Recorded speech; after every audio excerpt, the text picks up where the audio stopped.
Welcome to Cartoonist Kayfabe, a very special episode of Cartoonist Kayfabe. My name is Jim Rugg. I'm Ed Piskor. Before we dive into one of the most spectacular bootleg fan-produced comics I've ever seen in my life, let's check out your latest and greatest, Ed. Red Room, issue 1, going to be available in comic shops May 2021. It's going to be coming out on a monthly basis. You could pre-order yours today through the Fantagraphics website. Issues 1, 2, and 3 you could pre-order today. Links in the link tree in the description below this video to do that. And the benefit of that is the comic gets delivered to your doorstep like a Grubhub or something. If you got a cool store to support, by all means do that. Get it put on your pull list because it is a monthly comic, and these are retail incentive covers. So 5 copies at a store orders unlocks the ability to get the Eddie P variant.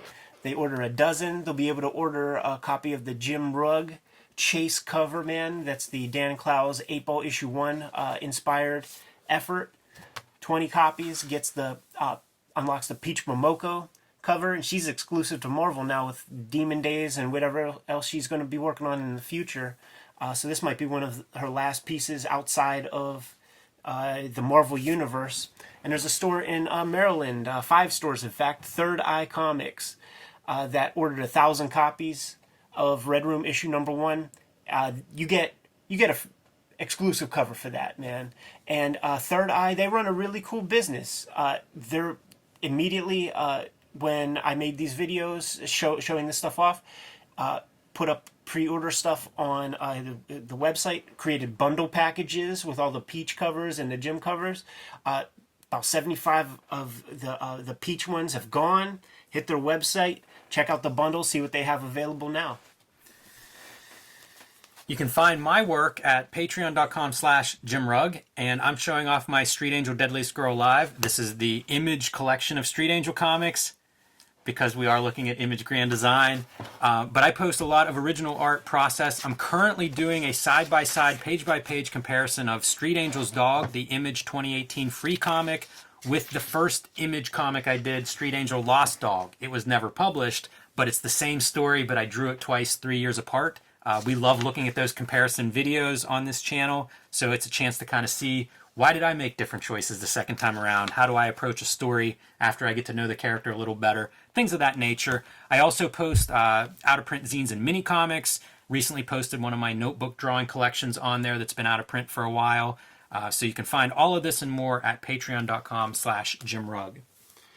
I think one of, within the first 10 show and tell videos we did, one of the ideas I had was Image Grand Design, and the conceit was, let's put up all of the Image Forefather books, 6 books, 5 books, Spawn, Youngblood, Wildcats, Savage Dragon, Cyberforce, and am I missing a book? Shadowhawk. Oh yeah, Shadowhawk, can't forget that.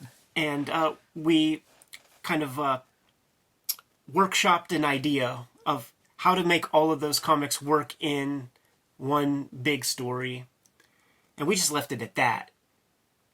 2020 was a crazy year. We were all sitting at home, a little extra time on our hands, if we were lucky, by the way. This shows up in the mail. Yeah, some viewers of the show took advantage of their time at home and decided to do something productive, decided to use that time and make some comics in their time. And so a group of creators got together, and I'm going to put these on screen for a minute. This is all the contact information and all the creators from Image Grand Design. So by all means, pause it, track these guys down, follow them, find more of their art, and celebrate what they've done here, because as hard as 2020 was, this is one of those beyond success stories. This is one of those positive things where, people had this time on their hands, were facing unprecedented situations, and what do? They get together and form some friendships over making comics. It's a huge inspiration to me. I love everything about this. The community that has cropped up from Cartoonist Kayfabe is incredible. It's amazing, and it's actually something I never even thought about whenever we put this together. You know? So me too. We put together a very cool thing, spearheaded a very cool space for comic nerds to do their shit, man. And if this is the result, I'll take one of these a year, guys. Good start. It's incredible. One of the other projects this group had done, so they had some connection to each other. They had made a wizard zine that may be equally fantastic and impressive. But, like you said, it's fans of the show, fans of comics, and they start trading stories, and pretty soon there are Zoom sessions, and they're planning out pages at that point. Gotta give shouts to Jerome off the bat, man, with when we're doing the image grand design thing, and this is Craig CK as well. Seem to have left out Ginseng from Phantom Force in my initial pitch. They picked up the ball, they ran with it. Yeah, this is going to be really fun. So the print editions, obviously this is a bunch of copyright characters that nobody owns. The way they did this is it's basically an APA. Yeah. And the first appearance of Street Angel was in an APA. So like when I learned about that, it was something I was real excited about. Some of Frank Miller's first work appeared in an APA. That's an amateur press association where basically a bunch of cartoonists create a few pages and then they make enough copies so that everybody in the group can get a set, can have a hard copy. And that's essentially what we have here. So I kind of love that, that amateur side of it, of just a bunch of people making a comic book together. Now, if you make a grand design, man, you have to have the title page, because it's got to be like that Marvel Treasury kind of thing, man. So John Romita would do these fresh ones. It's a good title page. It is a very good title page. Like that a lot. Rick Lopez, I believe. And I'm going to be, Rick Lopez. I'm going to be bad with names because there are a lot of collaborations. One guy, drawing, one guy inking, different person coloring. So keep that in mind as we flip through. Again, the reason I flashed those names in the beginning and the page numbers, you can try to keep up that way. You can follow these guys. But a nice intro here by Eli Schwab, who is, one of the guys credited as publisher here, but one of the guys, I believe, the guy behind Wizard, the zine I just mentioned, where the first Image Grand Design ad appeared probably a year ago. And let me say something, man. Like, David Brower's, I think he paid Tom Orzechowski to letter his pages. There's a couple Tom Orzechowski letters, a couple pages in here. I was blown away when I saw that. That's amazing. It's fantastic. Really great. Hey, Tom Orzechowski lettering Spawn in the beginning. So, a little callback there. But this great intro about how this came together. Another piece of backstory for this that I'll point everybody to is Michigan State University, the gigantic comic book library. They had a comic symposium, and one of the creators here, Jason Lapidus, gave about a 6 or 7 minute talk on this project and the experience of making this. And I highly recommend it for everybody. It's such a piece of creativity and just detailing a year of lockdown and interacting with people. Someone had a baby, that was part of the group. Somebody separated from their family. Like there were all these stories that went beyond just comics. And I think, that's when we talk about comics culture, when we talk about hanging out, like let's get together and talk comics. That's such a big part of it, is just having those shared experiences. So these are the gods, look man. At us. It's the gods. We're the watchers. Incredible. It's so great to see these really borrow from the stories that are Image Comics. So if you're an Image Comics fan, you're getting these condensed histories and origins and the bits of overlapping and how do we connect those together? And let's get a little Turtles in there. And they're abiding by a lot of what we were talking about in our first video. It's like, okay, Chapel has AIDS, Shadowhawk has AIDS. Let's put them in a group together and maybe not call it AIDS because that's pretty tone deaf and whack now. Yeah. But they get hit with, we'll call it the same sickness, the Akira pill. An unknown virus. Yeah. Which, pretty good timing considering the circumstances under which this book was created by everyone. Yeah, there was no pandemic when we were talking about getting these comics to fit in with Walking Dead. Exactly. And as you were saying, the ultimate MacGuffin, the a little Akira nod pill. to Akira. It's amazing. It really is great. And it's Jason Wynn, like sends in his Blackwater agents to try to procure the Akira pill. And the only dude that's ignorant is Al Simmons, man. So he knows too much. Chapel gets hold of the thing. This is how he and Shadowhawk get sick. but Al Simmons gotta go. I dig so much of this. So lots of the comics are really well done. Tying it so closely to continuity is great, but then getting like, comic homages and things sprinkled in. The 4-tier row that you popularized with Grand Design, Ed, Yeah. on display. And it's like, look at all the teams. And this is the Gil Kane Spider-Man drug issue whenever dude's getting strung out in their pills. Like that's an homage panel. Yeah, very cool. And here you start to see other art styles, right? There are cartoonists in this that this is the first comics they did. And some of these are badass. I like this stuff a lot. This is incredible. Yeah. Good colors. Painted Spawn comics. Good transformation sequence on that Violator right there. Dragging Spawn by the cape. This is fun too, having ads for some of the creators that are working in this comic project. Yeah, get your little ad in there, man, for sure. Savage Dragon's a very prominent character in here, and there are notes in the back that talk about how they made some of these story decisions. Because imagine herding together, 30 plus creators who all have their own ideas of what they want to do and trying to shape them and get them to agree on things. This wanted poster, what's it say? For egregious acts of information, for sincere and thoughtful entertainment, wanted alive. Yeah, inside jokes. That looks like a little appearance, Ed. Oh, yeah, Little cameo there. Yeah, for sure. I think the Spawn piece is really awesome. Hard as hell. Yeah, sweet piece. Here's some of the other productions that are coming out of Eli's, the Wizard Zine that I mentioned, as well as podcasts that he does, including a Matt Wagner and Grendel focused one. Black and white art in here. Even captured the McFarlane kind of compositions in a lot of ways, man. Copying like the lettering boxes. Gotta do the Billy Kincaid. Isn't that like such an iconic moment? Everybody remembers that. Yeah, it's a good Billy Kincaid. Darkest Images. This is, I guess, maybe a faux ad, but I'm pulling for it. Yeah, I would read Darkest Images.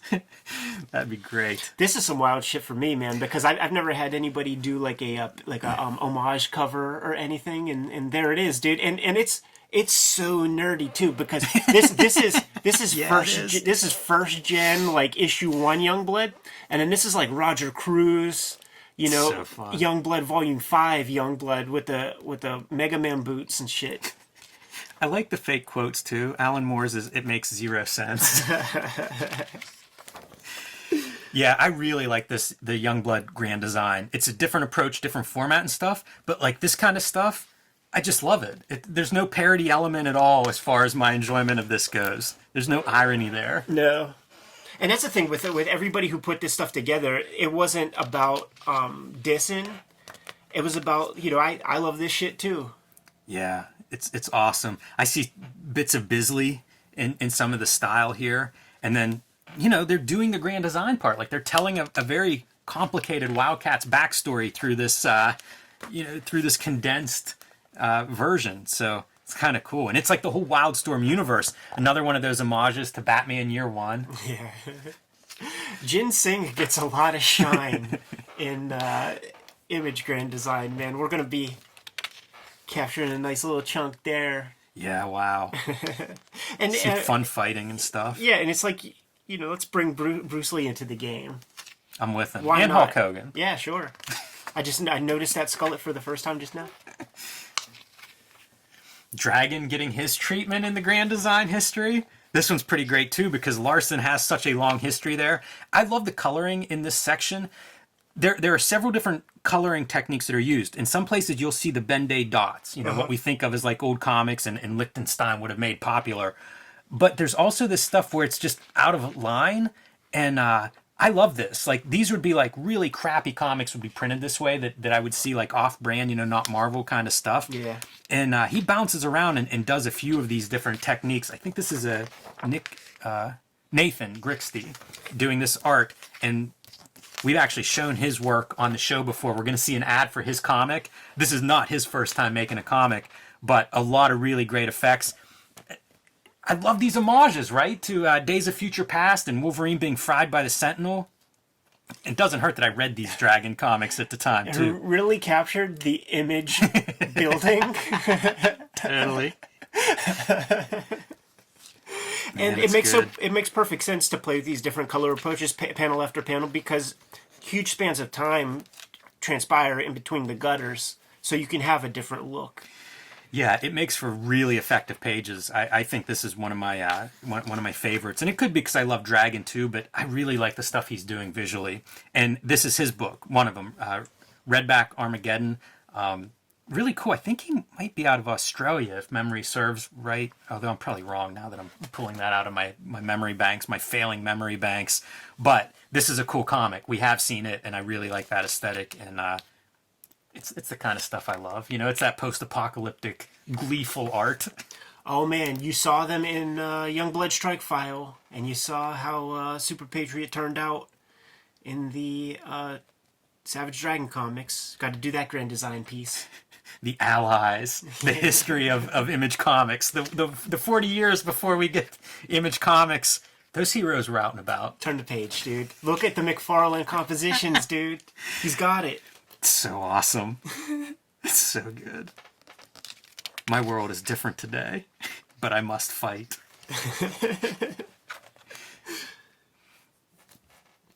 It's such a love letter.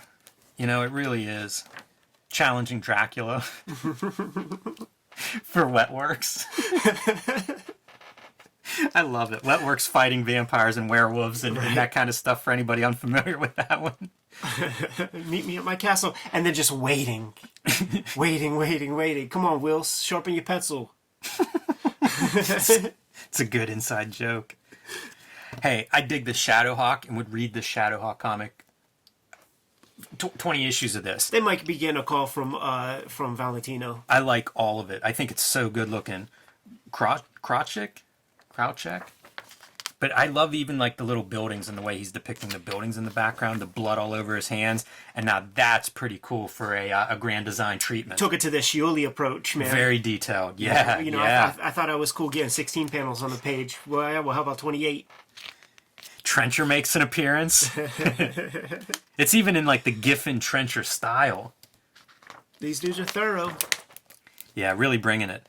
Cyberforce, and I love this treatment. It's on notebook paper, and it's like a little kid's, better than a little kid, but it's kind of like the little kid describing Cyberforce and who they are and their origins and stuff. And it's perfect because the comic reads like a bunch of talented 8-year-olds like made Cyberforce.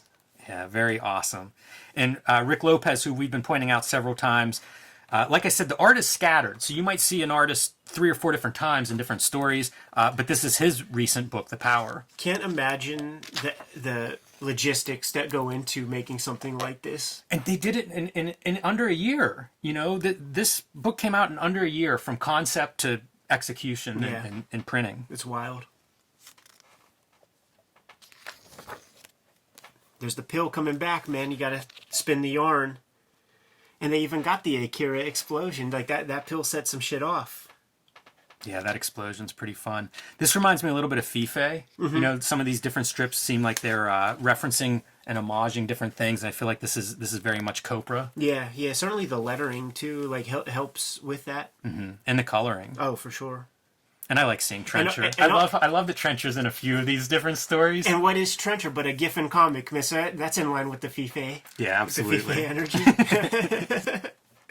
It looks good though. I like it a lot. Good lettering too. Very cool. And now we're getting into our Walking Dead, starting to make this connection. The virus, like how do they describe it here? It's real good. It kills and kills, but its cruelty doesn't end there. Germs live after the body's demise. Molecules meld. A new waking death is born again, baptized in bad intentions. Sign me up. All right, we're getting into Volume 2. Wave 2 Image Comics, man. We got that little Timmy kid and Pitt. Yeah, I'm surprised there's not more Pitt in here. It makes me think we need to do a Pitt episode of Cartoonist Kayfabe, by the way. Pitt, whenever Pitt showed up in Image, he was like guest star in every series. He was. Like everybody was lined up to do some Pitt stuff. I like how all the different approaches to style, color, treatment, like, you know, you see like these collage images behind characters. It's so inventive visually. And being able to have that many different cartoonists working together and still have the thing make sense, that's pretty hardcore. Because I don't know that there was an editor cracking a whip and really like shaping it. You know, everybody's style is very different. Right. And they keep those differences. David Browers, Yeah. cover artist, but also doing some of these interior pages. And this is where you see Orzechowski lettering. It's incredible, man. Got the 1963 dude showing up. How about that? They look great too.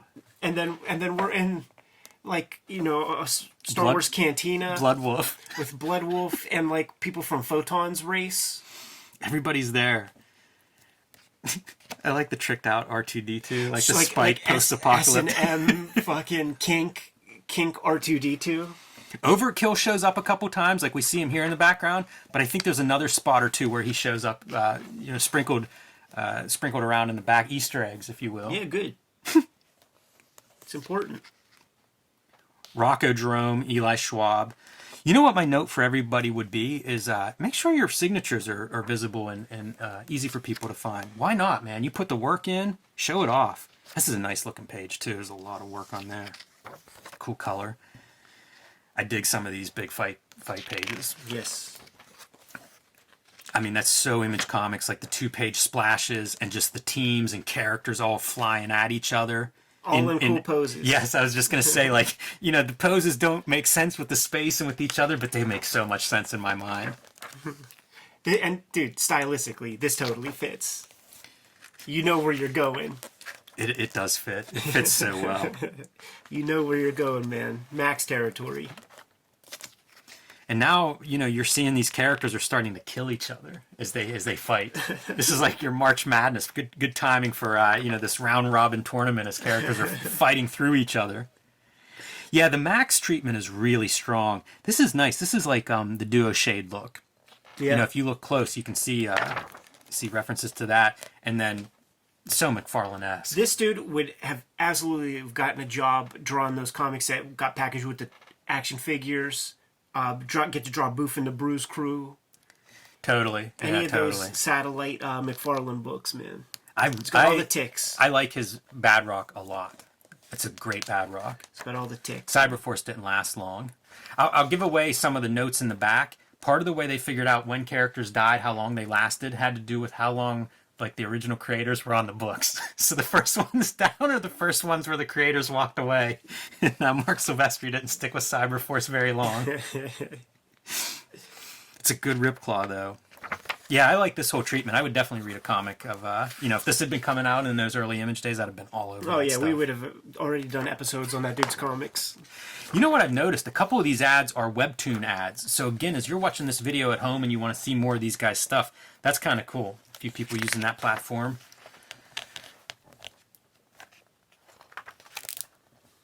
Malbosia. It's a good opponent for Max. It highlights a little bit, too, of how, for all the criticism Image received, how different all these characters were. You know, if you put them all together in one book, you get a pretty wide range of what you have to work with there. Yeah, for sure. Heck of a Warblade. Yeah. David Brower's, he's the dude that if he was born 20 years earlier, man, he could have probably won the Extreme Studios talent search. I agree. Yeah, this stuff is in line. It has an extreme quality. Bits of rendering remind me of like a Jordan Raskin. I was thinking of Nick Manabat. Oh, man. Yeah, Be Still My Heart. Like his Prophet here, too. There it is, Malbosia. Always drawn strategically so you don't see his fucking devil cock. That's in the comics, too. It's hard, you know. You put it in shadows, but it's hell. Everything's lit up, you know, from all the fire and brimstone. Yeah. That's why he has that gun, or I guess gawk, it would be. And look at that. Who's successful? Whose book ran a long time? Yeah, Todd, try as you may, man. Congrats on plus 300 issues, but you ain't have much to do with those things. I also love that you get to see stuff like Spawn versus Witchblade. You know, there are fights in here that we never got. That's true. Or Warblade. Who did I say? Witchblade. Oh, yeah, Warblade. Yeah, so many blades. Blades and bloods. There's W-Blade to boot. There's a couple of words that were used quite a bit in the namings. That's perfect. It is. As is the hole in Warblade that reveals dragon underneath.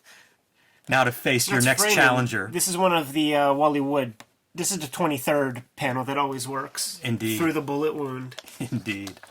Love the coloring, too. There's a lot of stuff that happens in this book that, you know, like whenever we look at, say, black and white explosion books and we're like, oh, yeah, that stuff, you know, if you went through the editorial system, it gets crossed out.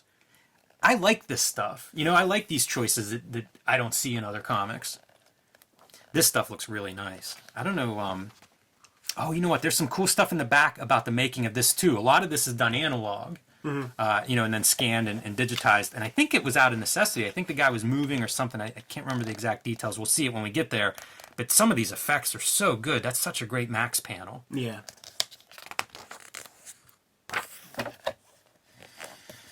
I've been emailing with Chris Anderson. He was at my first I Am 8-Bit art show. Oh, that's Had awesome. no idea it was me until like whenever I posted the sketchbook on my Patreon. So we've been reminiscing about it because that was a pretty fun show. There was some cool stuff going on. Love that Dragon versus Spawn. I don't know if that's Nathan Grixty or not. It looks like his stuff. I'm a fan of his work. Good color. Here's another one of those like 16 panel grids. Yes, please. It's so good, man. And look at that Spawn head, dude. It's like a gnarly skull. It is. That's a good treatment for him. This is like your That's a Kaneki Buster, boy. That's exactly it. Yeah. Yeah, it's a pretty brutal fight. If you look close at these panels, you know, pause this video and get in there close. Zoom in. It's a pretty strong fight. Splat. In entrails. I like this stuff too, seeing like the reporters showing up. The deep cut supporting characters. Oh yeah. Yeah, Lola, I believe. Dark Knight reference, right? Totally. So cool. And now you're getting into your future generations of the Image Comics stuff. Yeah, got your Saga up top there. Got your Chew right underneath. Paper Girls. Invincible. Yeah, the Kirkman verse. Oh, a little red-haired orphan on a skateboard with a Pittsburgh sword Bridge. with a sword on her back. That's a Pittsburgh Bridge, man. That's the iconic view of Pittsburgh coming through the Fort Pitt tunnels. Yes, sir. Very nice. Good details. Good attention to detail. Ooh, a second season of the Max coming soon to MTV. I'd watch that. Hellshock gets a call out for a Game Boy game. Amazing. I fucking love it, man. So cool. This is Jerome, one of the big Jerome Cabin-Naughton. Oh, Jerome, I apologize for that. I'm sure that's wrong. But Cartoonist had a big role in putting this together, and one of those guys you'd see popping up in the groups and in the Zoom meetings, and you know, you need those guys that are really like gung ho and let's do this. And I feel like Jerome was one of those voices, and those are some of his own comics that you can find as well, even on Amazon. It's cool to see where everybody are selling their books too. Like, what a future we live in. Yeah, a lot of opportunity, and you know, if you're doing Amazon, you could do like the Smashwords thing, whatever, man, where you don't even have to have inventory at your house.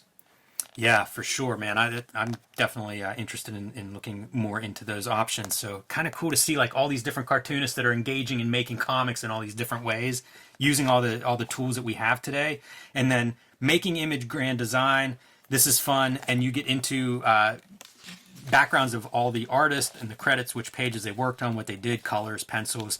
I think it's cool that people were collaborating so much on these pages. That's pretty fun. It's one of the great parts of making comics in my experience. You wouldn't know it by how much I do by myself, but you know, any chance to get together and do comics is pretty awesome. And some of the background of how this came together, you know, a little bit about Cartoonist Kayfabe, but really how these guys started talking online and making this thing like, let's do this. And how do you wrangle a bunch of cats? It's tough. You know, you come up with your overarching story and work out all the ideas that everybody has, try to incorporate as many as possible, and try to find ways that everybody's happy with those end results. And some of that gets into like how they determine who would win fights, what characters. Because, you know, like you say, Ed, it's a bunch of alpha males. Nobody wants their characters to lose. And then a bunch of the people involved do some stuff here at the back where they talk about their experiences doing this. Craig CK is starting out, and it's one of the things that like comics. I always say comics saved my life. They saved my life from living in the middle of nowhere with nothing to do and no one to relate to. They gave me hope. Whenever I started meeting other cartoonists, same deal. Like those became my social circles. So when I read this stuff, it's incredible. Like you said at the beginning, I had no expectations for this station in terms of, oh yeah, of course, fans and community and stuff. I didn't know that. I was trying to figure out what camera we could use, To have this come out of, some of these videos, I just love it. I love reading this stuff. Yeah, it's fun. And, the audience, they fill in gaps to our knowledge, man. The comment section is a valuable resource for extra intel on the things that we talk about, man. So I'm thrilled with everything that's happened these I love 2 all years. these extras too. This is Rick Lopez talking about some of his ideas on how do you make the image grand design, and making, looking at you and Tom's books and thinking, like every shot, every panel is an iconic snapshot, really cool. I like these extra pages. It's a good way to handle, like, if some pages don't fit in, or if you want to show some process or original art, you tuck it in your extras in the back of the book. Yeah, I'm interested in seeing, like, David B's black and whites, man, without the color on them.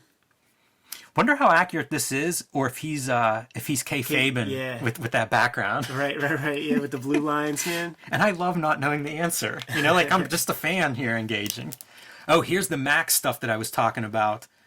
Man, I really love some of those Max panels. But Sam Royal talking about using, like, the materials that he had at hand. And you can see markers and watercolor and stuff, and you can see some of those images. That's the ingredient for that one panel that I pointed out that I thought looked really cool. Yeah. You can see it there on the page. Using the watercolors that, like, come with your, like, little stocking stuffer Christmas, $1, dollar store watercolor set. Yeah. Color pen highlighters, really unconventional materials. We mentioned that the Image Grand Design ad first appeared in the Wizard zine. This is that ad. I remember being stoked whenever I saw the ad, let alone a book. They got the freaking font down. Do you know the name of that font? I don't know that font. We should know that font. Yeah, because I see it right there, so it's like... Yeah. I used it. I did, and I don't know what it is. Ed's pointing at my t-shirt that has that font on it. I always just find, like, I'm constantly looking for fonts, so you find one. And also, sometimes they're very close, but they're like a fan creation of a font, so right. Not necessarily an official font. Jerome, who we mentioned with that ad, I think was one of the first, drew the very first page, and led the initial push to get everybody started. So that's pretty awesome. And if you look, that looks like ballpoint pen to me. Yeah, and I like you see a Ninja Turtle. That's pretty cool. But I don't even think that page saw print in, like, the No, actual I don't think book. so. It was just like, let's get this shit popping. You see the idea, though. Grimes is like the new cop, the new rookie cop partner of the Dragon. Oh, what do we have here, Ed? Oh yeah. It's the commercial, man. The Levi's commercial heard around the world, and that was like my thing when I was, like, in 3rd grade, dude. Seeing that on TV, seeing drawings on TV, a dude sitting at the drawing board, comics. The dude looked a biscuit above 11 or 12 years old in the interview. It's like, okay, that's my vocation, man. Like, I'm gonna grow up to do that. Very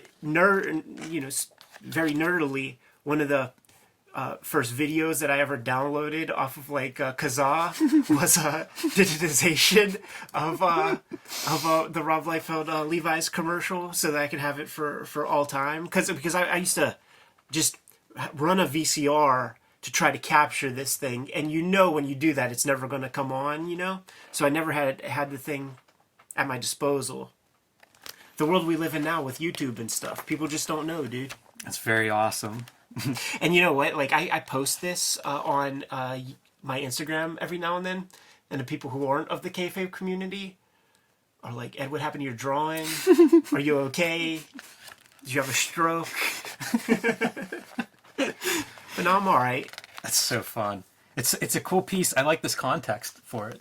It kind of fits in with, like, Image as this super inspiration for everybody. And how about this piece, man? I mean, this is such a great inside piece, man. If you read Spawn back in the day or whatever. Yeah, the homage to the centerfold posters that would be included in Spawn. So you get my kind of dream Image book here of Extreme Team. Some of my favorite lettering I ever did was that Extreme Team lettering in the background. We used to talk, Ed, about how we would try to fake in like duo shade and stuff. This is me faking the duo shade. Those are all hand-drawn parallel lines. Like I would just tape that thing down and T-square those out to look, to try to approximate those kinds of lines. I love your J. Lee Chapel. That like just has this like inexplicable, a beetle carapace on his back or something, man. Just like a shell. It's still the scariest looking superhero I've ever seen. I was always Foreplay was always the character that I thought was super cool. Yeah, good mask, good colors on her too. Jimmy Mahfood. This Jim Mahfood piece is so great. It is really funny. This shit is because like when we posted our Todd McFarlane shoot interview, it was like an hour after it went live. I get a text from Jim Mahfood and he's like, "The Dawn of Man? Are you kidding me? That's awesome!" And like he's got the Dawn of Man stuff in here. When Todd is telling us about the cyclical nature of changing generations and how they lack respect for the newest generation, how it's been happening since the invention of tools from the Dawn of Man, like. And Mahfood gets it in there, dude. There's so much funny stuff. There's Deathblow talking to Jim Lee about, "Come on, don't call me Deathblow.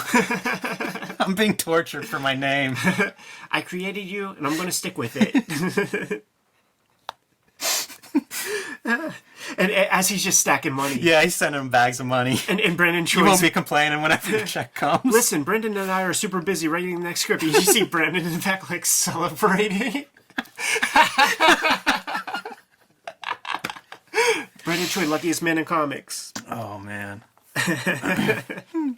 Valentino's thinking about spending all of his loot on paying Robert Crumb to hang out with him for a week. Also, this is the inking sessions that you would hear about, man, where Todd and Rob were like inking their stuff and chatting. Oh, it's good stuff. Eric Larson holding his pencils weird. Right? It's so hip, dude. It's really great. Really great. And then no space for Mark Silvestri, so they just like wedge him in. Check it out. The panel below is all you.